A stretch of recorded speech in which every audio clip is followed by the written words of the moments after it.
Hi, guys. Welcome to another episode of the Lion and Liverpool podcast.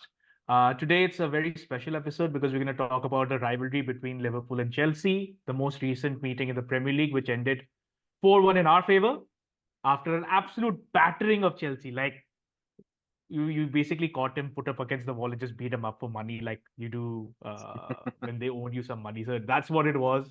It was at times men against boys, although Liverpool did have some youngsters playing. And the more interesting part is this is going to be a preview and a review.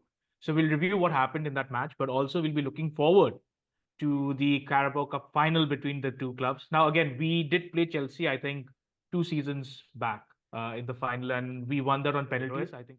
Yeah. I think you summarized it pretty well, right? A review and a preview kind of episode. So I was reading a couple of articles online, and the Guardian ran with the headline: "Conor Bradley runs the show as Liverpool thump sorry Chelsea," Yeah, which yeah. basically is what happened. Without further ado, let's just get into it, right? Complete domination from Liverpool, 4-1 final scoreline, uh, 13 attempts on target for Liverpool to 3 for Chelsea, right? So domination all over the pitch. And, homegrown talent, Conor Bradley, 20 years old from Northern Ireland, right? Yeah. So he's one of the youngsters that's breaking through this Liverpool team now. Mhm. We've had our injury problems this season, as has most of the other clubs. And it's been a bit of a surprise seeing Bradley's growth. Of course, he's highly rated, but his performance in the last two Premier League games has been outstanding. It's like it felt like he's been playing for this Liverpool side for a long time. Exactly. Didn't feel out of place. His crossing is good. He's got pace. He's got strength. He scored an amazing goal, although his standing foot slipped a little. I think that might have helped him beat the Chelsea keeper. But yeah, I mean, it's incredible. Like there were concerns that we wouldn't do well without Trent Alexander-Arnold because he's injured. So you don't have that playmaking ability in the midfield. But Bradley did an amazing job on the Yeah. right side of the defense, Yeah, and scored, more power to him. assisted. Yeah, exactly. Scored, assisted, kept, whoever was down that wing for Chelsea under wraps, Sterling to begin with, then Mudryk later on. And then, basically homegrown talent outshone all the players that Chelsea bought for like hundreds of millions of pounds, right? I think, that was the biggest takeaway for me from that game. Couple of kind of points to gripe about for Chelsea, right? Two penalty calls went against us. The first one was on Conor Gallagher. Virgil van Dijk definitely took him down. I think that should have been a penalty. And then there was a later shout uh, that was probably, yeah, again, probably Virgil van Dijk against Nkunku this time, right? So regarding the two penalties, the first one, I think that's a 50-50. I think although there is contact, I don't think there's enough contact because football is uh, a physical sport. So there will be contact. So I don't think it was that big of a deal. The second one, I do believe, yeah, it was a penalty because, see, this is the problem with the Premier League referees. Van Dijk had done a similar tackle to, I think it was Alexander Isak against Newcastle during the start of the season. And he was given the red card because he was apparently the last man. And he was sent off for that. So I don't know how this was not a penalty, especially when Diogo Jota got a pretty similar penalty in the first half. Mhm. So yeah, that second one should have been a penalty, and who knows what the score would have been had Chelsea got that, because then it would have been 3-2. You've got, I think, 20 minutes left. True. So yeah, but then that doesn't take away how good Liverpool were. Oh, They were absolutely absolutely not. Yeah, amazing. Yeah, I was not going to cry too much about it because, I wrote in my notes it doesn't really matter, because we were completely outplayed. Even if we had gotten those two penalties, they would have probably scored more goals. Right. So one of the biggest again differences between the two teams was how relentless Liverpool was in closing down and regaining possession and counter pressing, and they won almost every second, ball. They won almost every duel across the pitch, right? Which was yeah. really demoralizing. Getting outplayed is one thing, right? I mean, for example, if you play against like a well-drilled Pep Guardiola side who kind of outpasses you, or you have individual brilliance, that at least is acceptable because Chelsea are at a stage where maybe we don't have that level of maturity in the tactical aspects of it, but I really felt that we should have done a better job of maintaining those levels of intensity that you expect at Anfield. Yeah, I agree with you on that. Now, see, there's another thing that's important is the motivation that the players have. So we had this discussion in another podcast about how Jurgen Klopp's decision to leave Liverpool will affect the players, and it seems to have galvanized the team more. Uh, we had Joe Gomez playing as the left back and Conor Bradley as the right back. Now those two are the people that Chelsea should have targeted because Gomez is not a natural left back, although he has played in that position. Conor Bradley obviously is a youngster. But those two players have been playing so well that I can't actually see somebody like a Trent Alexander-Arnold getting in, or even an Andy Robertson getting in for them. So it was a little weird as to why Chelsea didn't attack them more. Obviously, there is a lot to do with motivation. There's a lot to do with how the manager sets things up. You're playing in front of a raucous Anfield crowd. So Yeah. that the 12th man was like a 12,000th man or something. It was crazy. So a lot of factors do come into this, but yeah, I mean, Chelsea could have done better. I think they started the game a little well, at least better than we did. That penalty shout was there that should have given them more impetus to attack, but Liverpool just found that gear. They moved up and they just went and battered Chelsea left, right, and center. I mean, Yeah, if I it think wasn't for Darwin Nunez, if it yeah. was some other Yeah, guy we'll in that talk about crowd, that. yeah. We'll talk about that. There are a couple of interesting things there, right? Mm. But I think just coming back to the fact that, you're saying why didn't Chelsea target Conor Bradley and Joe Gomez? I mean, we didn't have the ball long enough, and we didn't create situations where our wingers could actually attack them, right? Because it was always you guys either winning the ball back within a few seconds, or double teaming, even sometimes triple teaming some of our wingers. Like Noni Madueke was playing for us down the right wing. I mean, I don't think he did anything at all. Like, he's usually good at dribbling one on one, but if you put like 3-on-1 situations almost all the time and win the ball back before somebody can control it, I don't think there's any question of targeting any possible weaknesses, if there were presumed to be those. So it's interesting you bring this up that Chelsea were losing the ball. The midfield that we had, it was Dominic Szoboszlai, McAllister, and Curtis Jones. And the midfield that you had, or at least the two defensive midfielders, were Enzo Fernandez and Moises Caicedo. And Conor Gallagher was playing just in front of them. Now, at the start of the season, had somebody said that this midfield is going up against this Chelsea midfield, everybody would have said that Chelsea are going to dominate the midfield. But it's incredible as to how McAllister has adapted to this new role where he's doing a lot of defensive work, yet setting the tone. And Curtis Jones seems to be the number one midfielder at Liverpool right now because he's had a resurgence Yep. this season. So I'm quite surprised as to how well the pair are doing. I knew how good Dominic Szoboszlai could be. And the scary thing for the opposition is that we still don't have the best defensive midfielder back. So Endo, I believe Japan just got knocked out of the Asian Cup, so he will be returning sooner. Oh, they So did. Endo, Oh boy. yeah. Yeah. So Endo should be back soon. Thiago still hasn't touched the ball this season, and Stefan Bajcetic played a couple of games at the start of the season, and he's yet to return. So Hmm. there is a lot of good options for Liverpool in the midfield, and I think we can only get better. Yeah. I think you hit the nail on the head, right? We were completely outplayed in midfield. I don't know what the reason is. I mean, there might be a million tactical reasons. There are people saying that the roles that have been identified for Enzo and Caicedo are kind of wrong. They've been misprofiled, and a whole bunch of things. Yeah, I think that'll be a separate podcast to go into. But I think the main thing takeaway there is, if you have a coach who's been around, who has a certain philosophy, who knows what he's doing in Klopp, he's any day going to beat a team that's put out by Poch, and basically a assembly of random players that Chelsea's bought, and we really haven't had the time to gel together, right? So one of the things we talked about was the penalties kind of not going against Chelsea would not have counted anyways, because you guys had so many chances, right? And if not for Petrovic, Chelsea's goalkeeper, who we interestingly signed from the MLS New England Revolution, it could have been like 6-0 at the end of the first half, right? So he was the only Chelsea player, apart from maybe Nkunku at the end, who actually held his own and got the job done. So that's an interesting thing, right?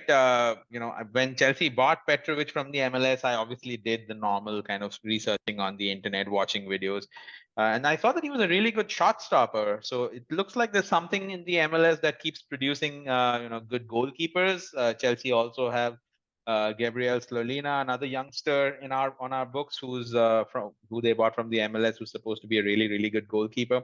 I don't know what it is about the MLS in producing, decent or good goalkeepers. I was surprised to see Petkovic do so well. But it's good that you got him because I am not convinced with Roberto Oh Sanchez, no, right? no, no, not at all. Yeah. So I still don't find it weird as to so this is a discussion I've had with other groups also. Uh, Arsenal signing who's the goalkeeper now? I can't remember. Apart from Aaron Raya, Ramsey, David David Raya. Raya, and Chelsea signing Sanchez.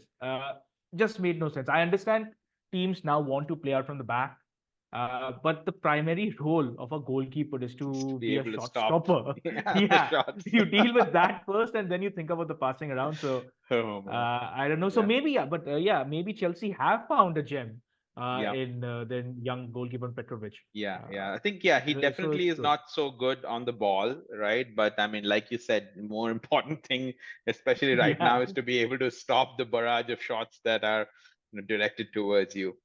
And moving from the goalkeeper to, one of the, again, the protagonists of this game, although you probably won't be able to see that from, the final stats, was Darwin Nunez, right? He had a plethora of chances to score. He hit the woodwork 4 times, right? That's some Premier Uh, League record, that is including a missing a Premier League penalty. record. Yeah. Yeah. So yeah, I don't know. I'm just in love with Darwin Nunez. I think 99% of the Liverpool fans are in awe of him. We all support him. We all back him, and you can see that he's supremely confident in his abilities. Mhm. It's not like any other player in the world, and they would just stop taking shots. I think we've seen it previously with I think someone like a Timo Werner, that when things weren't going for him, he would start try to pass the ball, not take the one-on-ones. But Darwin, it just doesn't matter to him. He will keep on trying, and that is what you saw in the fourth goal for us. He kept on pushing, he kept on pushing, he got the ball, he put in a brilliant cross, and Luis Diaz scored. So Nunes is getting the job done. Now, the issue would be if Nunes wasn't getting in these positions. That's when you have, concerns that, maybe he's not making the right runs, he's not being in the right place at the right time. He's there. And if all his shots were just an inch or two to the other side of the post, we'd be talking about someone having scored Oh yeah. 4 goals in the Premier League and having an assist or two. Yeah. So I have no concerns with Nunes. I think he's a maverick. He's an enigma. He's just something that Liverpool need. And yeah, so we haven't missed Mohamed Salah, which is incredible to say. We'll talk about Diego Jota, obviously, but Yeah. yeah, it's Yeah. insane. So It's Nunes, it's Jota, yeah. It's funny, right? Because I think one of the episodes that we're going to make later on is about the fact that confidence seems to be so important for most of the strikers and goalkeepers going around. Doesn't seem to be the case for Darwin Nunez, and Nunez was really deadly in this game, right? Chelsea centre backs were both slow. Thiago Silva was like 40 years old, and Badia Shield, who's young, but he's not the quickest, and he hurt us time and again, getting in behind. And Konate's long balls kept finding him somehow, and yeah, he did cause a lot of trouble to the Chelsea backline for sure. Right, so let's quickly, move on to the goals because you mentioned Diego Jota, right? First goal was essentially Jota bulldozing through the Chelsea defense. Somehow he got in between Silva and Badiashile. I don't know how that happened, but then he ended up scoring, right? And I think if you could shed some light on goals that Jota scores like this, things that always seem to click for him at the end of the day. So Jota, I think we'll have an episode on players like Jota. Jota is the most weird footballer I've seen playing for Liverpool in a long time. He will go 75 minutes and do absolutely nothing. Yet at the end of the day, he'll have scored 2 goals and will help you win the match. Yep. He is the best finisher we have. And right now, when he's starting more games, right, it seems like he's in the right place at the right time. The first goal that we saw, it was just Jota bulldozing, as you rightly said, and he doesn't give up. He was being dragged by one of your defenders, even in the box, and he still went ahead and scored.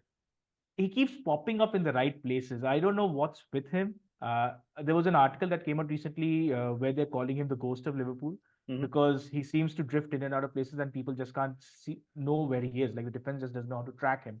And the funny thing is that even at Wolves, he wasn't as prolific as he is at Liverpool, although he doesn't get enough starts.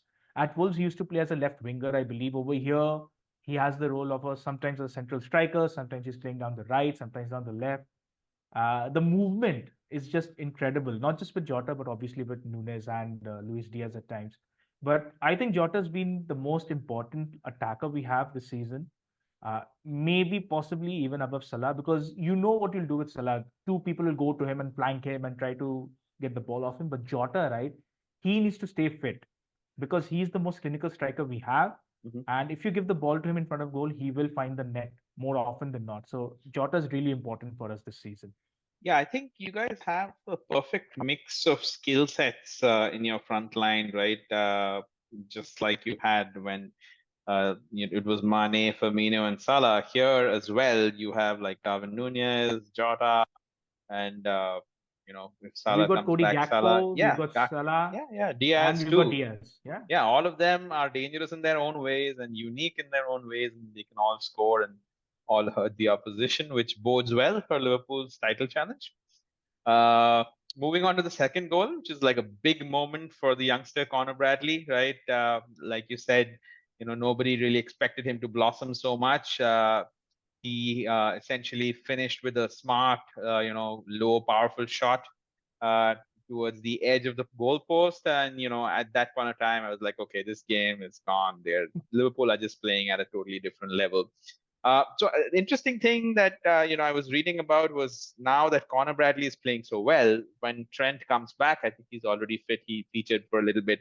What do you think is going to happen? Can the Liverpool team accommodate both Trent and Conor Bradley? Maybe Trent in the midfield.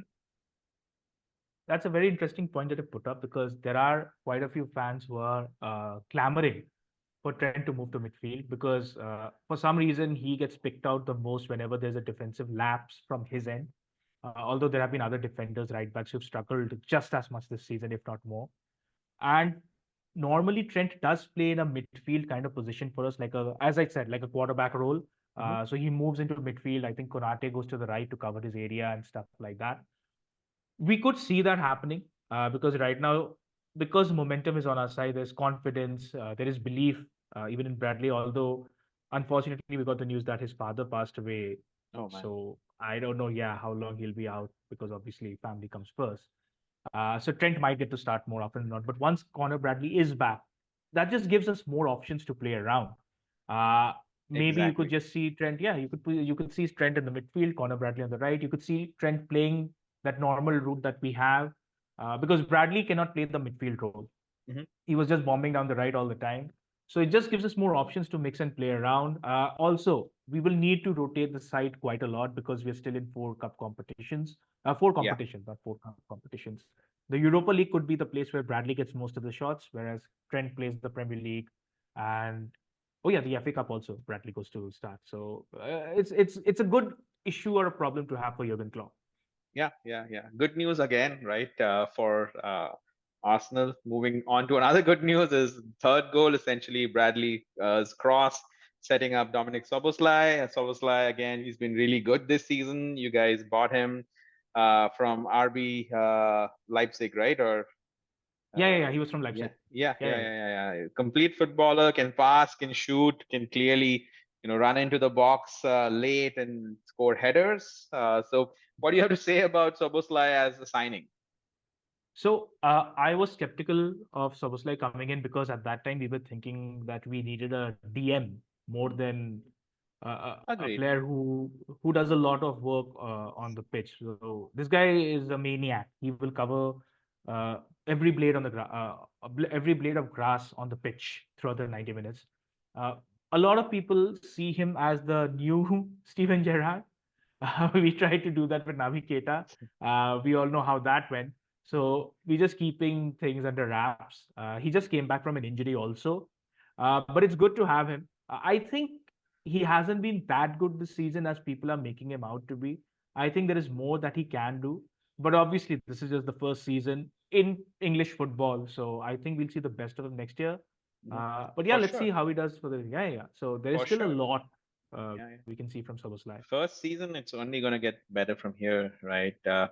And from the Soboslai header to the only silver lining that Chelsea had, Christopher Nkunku, who's been plagued with injuries all throughout the season, he got substituted on and he pulled one back for us. That was a beautiful finish, actually. Great close control inside the box, smart finish. And that was preceded by Carney Chukwuemeka, another one of our important players who's been out injured for a long time.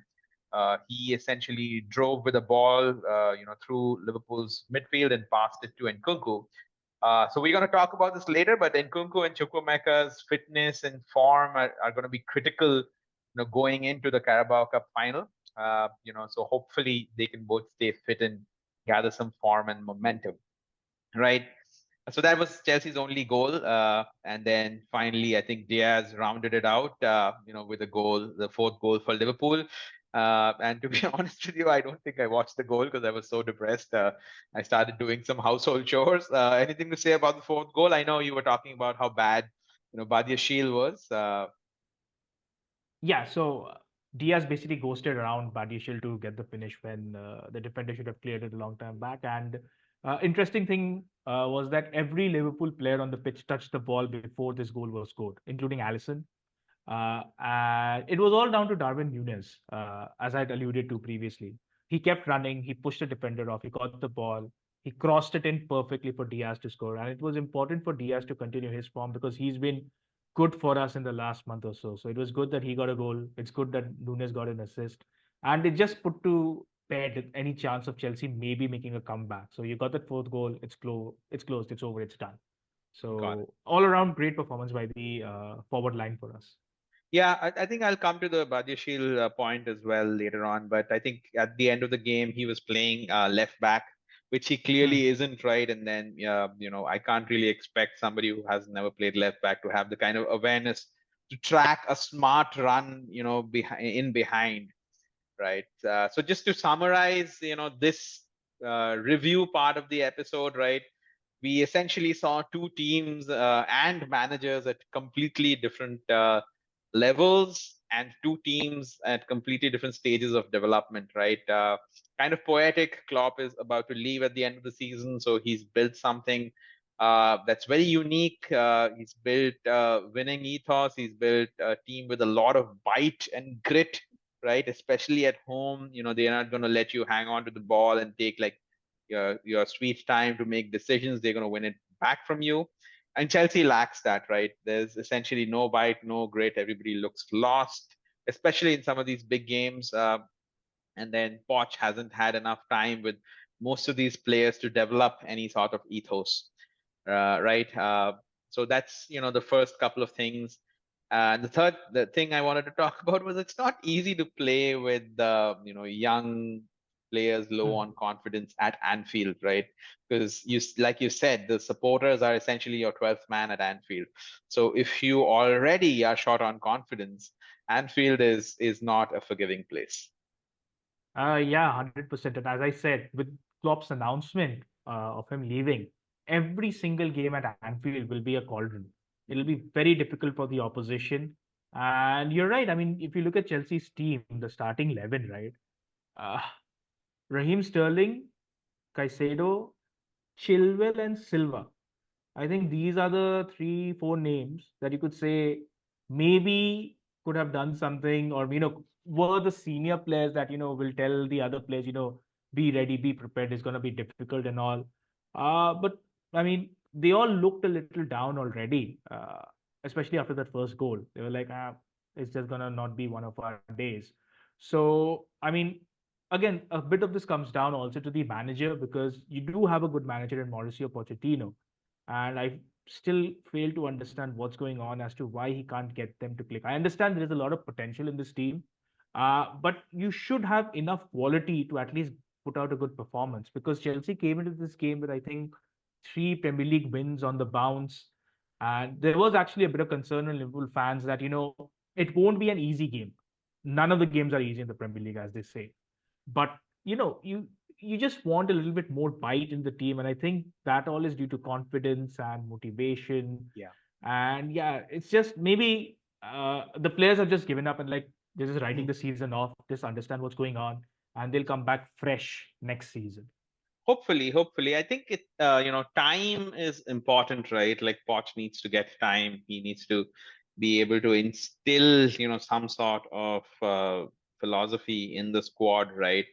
Uh, I mean, for example, one of the things I wanted to talk about is the fact that you guys had a bunch of young players in your team, right? Namely, most importantly, Conor Bradley, who was one of the stars of the game. He was 20 years old. So, Chelsea can't really make the argument that, hey, we had a lot of, young players, unproven players. Nobody was younger and more unproven than Conor Bradley. But in a system that helps him thrive with the manager's backing, with their teammates putting in the kind of intensity that they were, it was kind of easy for him to showcase his talents. And exactly the opposite was probably true for Chelsea's young players who are low on confidence.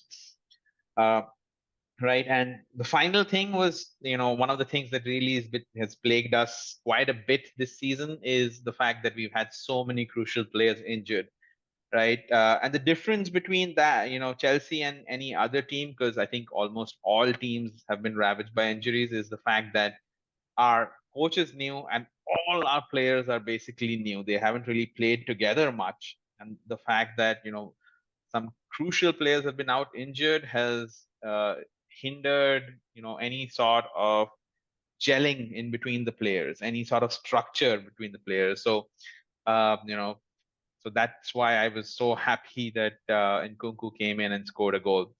And then talking about people being injured and people being out, Chilwell is a perfect example, right? You spoke about how he's one of the senior members of the team. He should have probably put up a better performance. He probably should have motivated the other players. But the problem is he's been out injured for the longest time.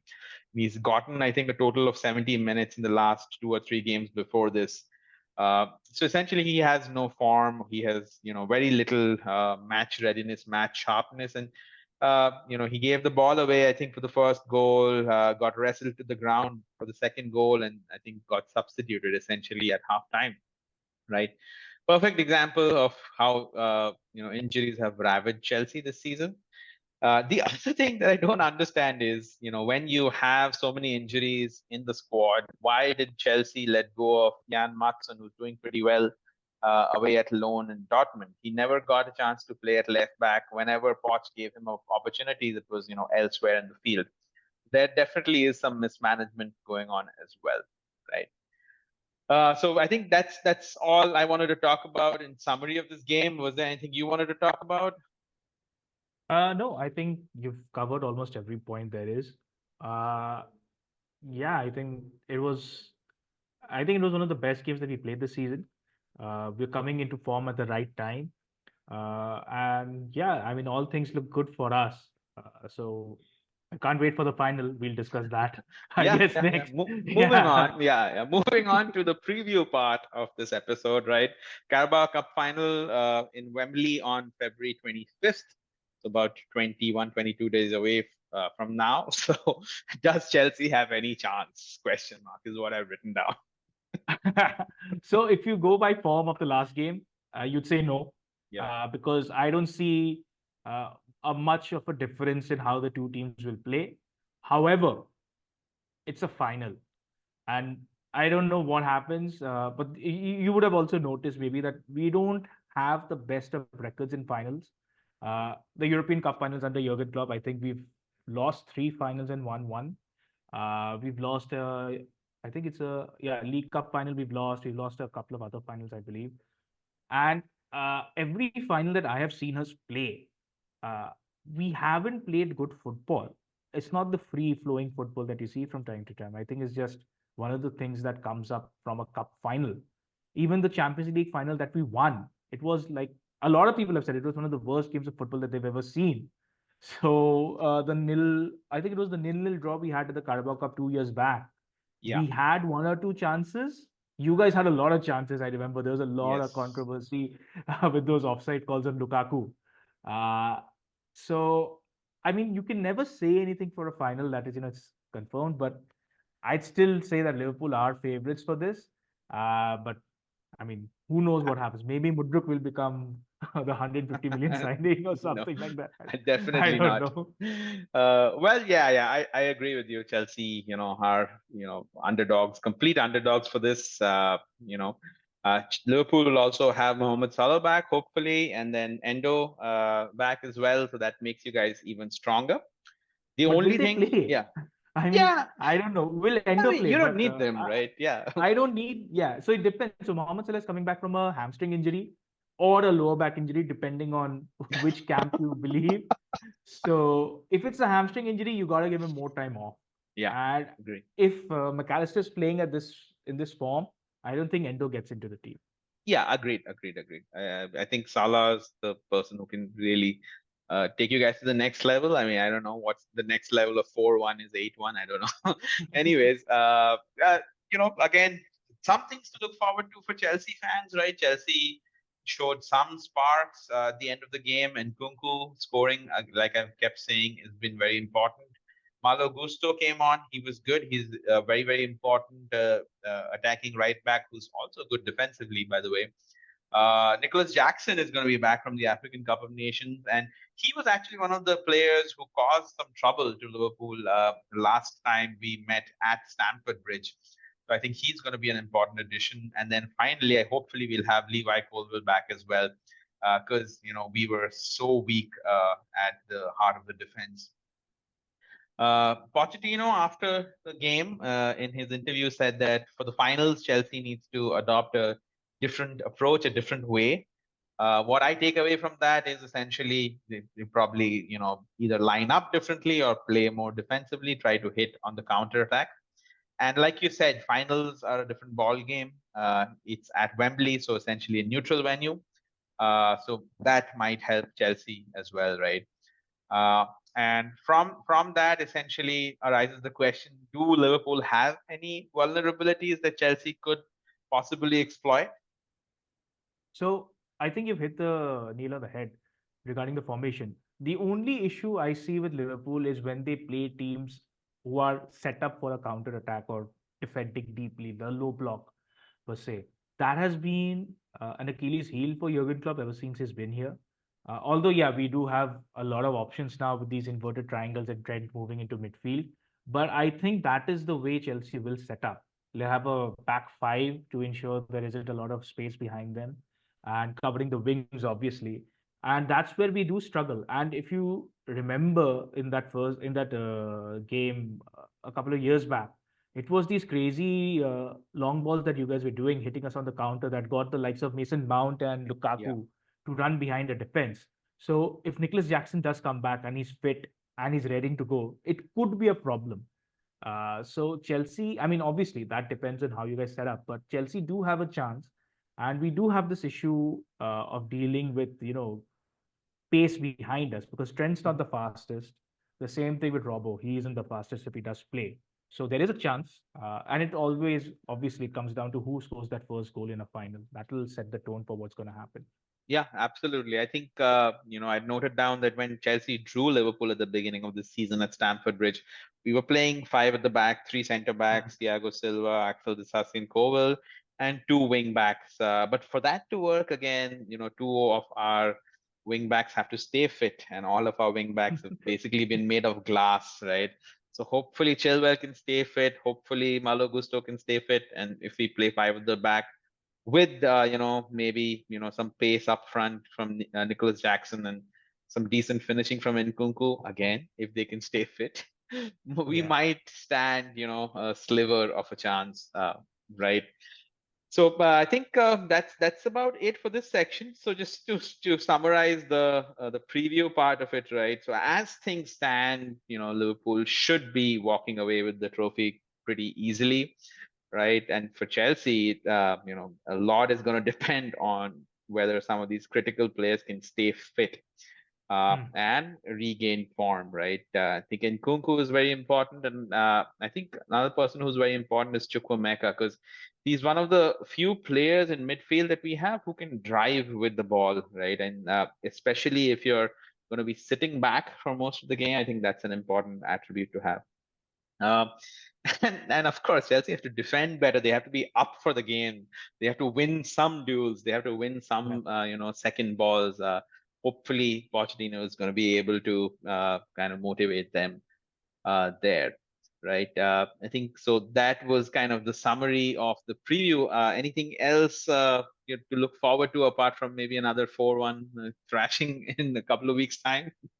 I just want to see a good performance in a final. I think that's the one thing that we haven't seen from a Klopp team during his Liverpool days. So, fingers crossed, the first of the three finals, hopefully for us, and we put up a good performance. I think that's gonna be key for us because if we play to the levels that we can play, I think this could be a rout. Mm-hmm. But again, it's a final, so you never really know what's gonna happen. Agreed, agreed, agreed. So I think that ends our episode for today. I know you have a big game tomorrow, Liverpool versus Arsenal. All the best to you for that. Chelsea is playing Wolves, which is also a big game for us now because we're definitely mid-table Every now. game is a big game for you guys now. No, I mean certain games are routes, right? For like against Liverpool and things like that, we'd be like, okay, hopefully we Ah, don't lose by 4-1 or something. But it's an important game for Chelsea as well, just to kind of put the demons of the last game out of our heads and kind of hmm. move forward because we were making small incremental kind of progress. Hello everyone. It's been a couple of weeks since we recorded the podcast reviewing the Chelsea and Liverpool league game and then previewing the League Cup final that's coming up. The League Cup final is actually just a week away. And of course, over the last 2 or 3 weeks, there's been, major developments both on Liverpool side as well as Chelsea side. So we wanted to give a quick 10 minutes update as to what has happened. So Adim, over to you. What has Liverpool done since thrashing Chelsea 4-1? So things have been up and down for Liverpool after that thrashing. We went to Arsenal next, and we were beaten 3-1. We got Ibrahim Konate sent off, and the only goal we scored was also by it was an own goal by Arsenal, and they actually outplayed us throughout the game. We were just not at it. Uh, then we defeated Burnley 3-1. Last night we defeated Brentford 4-1 with a very good performance. Uh, while we did get the results, the major concerns now regarding the team are the injuries. So just to bring it up, I know Chelsea have a lot of injuries, but these are the recent injuries that Liverpool have picked up. Trent Alexander-Arnold won't be in the final. Allison is a doubt for the final. Dominic Soboslai is a doubt for the final. Diego Jota is possibly out for the final. Curtis Jones is also possibly out for the final. And Darwin Nunez is also possibly out for the final. Mohamed Salah should make it to the final, but he should not play too many minutes in the midweek fixture against Luton. He was expected to play around 20 minutes against Brentford, but obviously injuries all played a role in this, and he ended up playing, I think, around 60 minutes. So, yeah, there are quite a few new injuries for Liverpool. So, Yeah, very maybe risky. that's leveling the playing field. I don't know because so for Yeah, yeah. So Chelsea, Chelsea have yeah. been doing very well after that podcast No, we it's had. it's it's Yeah, it's interesting that you said up and down for Liverpool. For Chelsea, it went further down right after we got thrashed by you guys because we got thrashed by Wolves, and yeah. everybody was tearing their hair out. Not like I have much hair to tear, but essentially after that, Chelsea has made somewhat of a comeback. We played really well against Aston Villa and beat them in the FA Cup, and nobody was expecting us to play that well and beat them. We beat them 3-1. And after the Aston Villa game, we had another very weird game. We were playing Crystal Palace, and Crystal Palace had all their major players out injured. Olise was out, Eze was out. I think some other folks at the back also. Guehi was out, and so on and so forth. And so we expected Chelsea to put on a good performance again, but the first half was abysmal. We were like, what's Yeah. going on with this team? And then we were trailing 1-0. But in the second half, we came out, and whatever Poch said in the dressing room seemed to work, and we came from behind and we won it 3-1. And then yesterday was interesting because we were playing Man City, right? And a lot of Yeah. Liverpool fans and a lot of Arsenal fans were rooting for us because Liverpool and Arsenal had won their games earlier in the day. And if Chelsea could take points of Man City, we would be doing you all a big favor. But I'll be very Huge honest favor. with you. When I Yeah. saw the starting lineups, I felt a sense of dread because When you look at Man City starting lineup and look at Chelsea's starting lineup, and especially how Mm. inconsistent Chelsea has been, I was like, okay, this is going to be 4-1 again. But we were pleasantly surprised. Chelsea showed a lot of grit. We defended for most of the game, but we hit them on the counter, and we actually took the lead. And we were leading for till I think 78th or 80th minute, where Rodri equalized. Then we kind of went into our shells a little bit, but we held out for a 1-1 draw, which bodes well because I think that's what we have to do against Liverpool, no matter how many critical players you have out. Chelsea is simply not at the level of Liverpool right now, so we have to be resilient. We have to defend. We have to try and hit on the counter. Yeah, so this is something we spoke about regarding this final, the last time we spoke also, is that you can't really predict anything for a final. Mhm. It could be one of those boring nil-nil draws. It could be an open-ended game with both sides just going hell for leather. So this performance actually bodes well for Chelsea, as you rightly said, because I don't think many clubs out there can actually hold Manchester City to a draw at the Etihad. Yeah. Chelsea actually were very good. I Mhm. saw most of the game and they defended resolutely. I think Disasi was incredible at the back. He was like a Yes. magnet to the ball.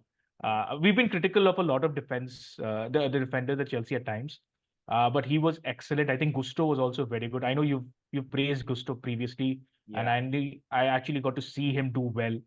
So yeah, and Sterling looked good, Yeah.